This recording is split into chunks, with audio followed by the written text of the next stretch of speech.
La deuxième saison de l'émission La pêche dans la peau va être disponible dès le 27 février sur les ondes de ccap.tv. Et j'ai l'occasion de m'entretenir avec Samuel Gendron, créateur du projet. Samuel, d'où est-ce que ça vient ce projet-là et d'où est-ce que ça part?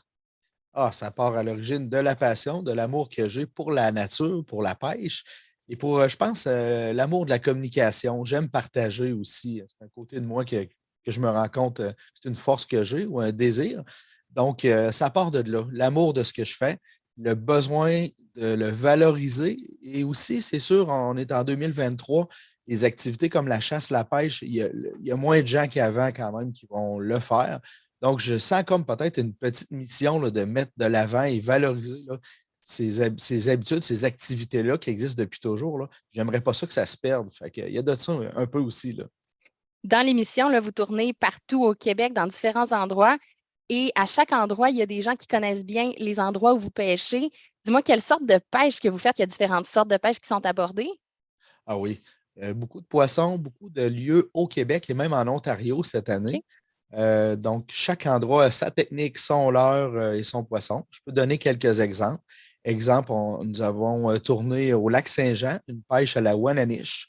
On a observé plusieurs techniques pour la pêcher. Dans cette émission-là, on a même été observer l'ours noir, qui est nouveau cette année. On voit un petit peu plus large là, que la pêche en tant que telle.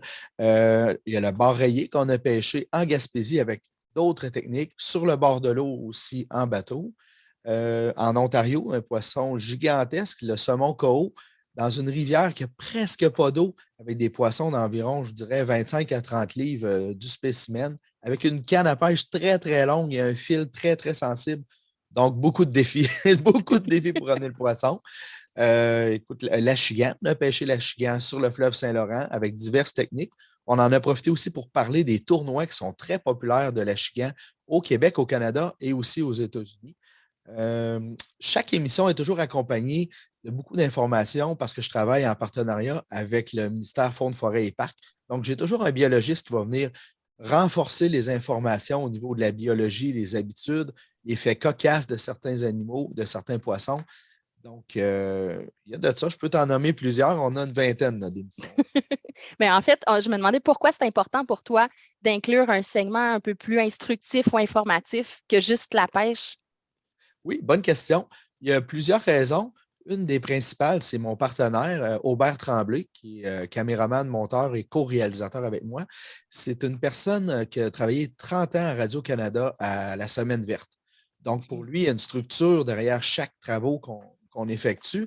Et puis, il trouvait ça, il me disait, moi, Sam, j'embarque, mais ça prend du concret. Je ne veux pas juste un gars d'un bateau qui va dire, ah ben, prends telle cuillère, puis ça va bien mordre. On veut savoir pourquoi, comment, où et quand. Donc, à la base, c'est mon partenaire, mon mentor, Aubert Tremblay, qui m'a apporté ça. Puis aussi, j'aime aussi l'aspect de donner plus d'informations pour toucher pas seulement des gens qui sont mordus de pêche, mais aussi des gens qui sont curieux, des gens qui aiment la biologie, des gens qui veulent être divertis et enrichis dans leurs connaissances. Donc, c'est un mélange de tout ça là, qui fait que c'est le style que j'ai adopté, que je me sens bien, je me sens authentique là, dans cette formule. En terminant, Samuel, quels sont les ajouts ou les bonifications, les différences qui ont été apportées depuis la dernière saison? Les ajouts, les bonifications, on est allé un petit peu plus loin, comme on est allé à Bécomo, nous sommes allés à Wow. Sept-Îles, en Ontario. Au niveau des graphiques, des légers changements techniques, je dirais que dans l'ensemble, c'est très similaire, mais côté technique un petit peu plus avancé. Là, l'auditeur va pouvoir le voir là, visuellement. Là, mais dans l'ensemble, le contenu reste, c'est la formule. On visite un endroit avec un spécialiste, on en apprend plus sur le lieu et le poisson. Super, Samuel. On se donne rendez-vous dès le 27 février prochain sur les ondes de CCAP pour la première émission de la deuxième saison, La pêche dans la peau. Merci beaucoup. Super, merci beaucoup. Salut.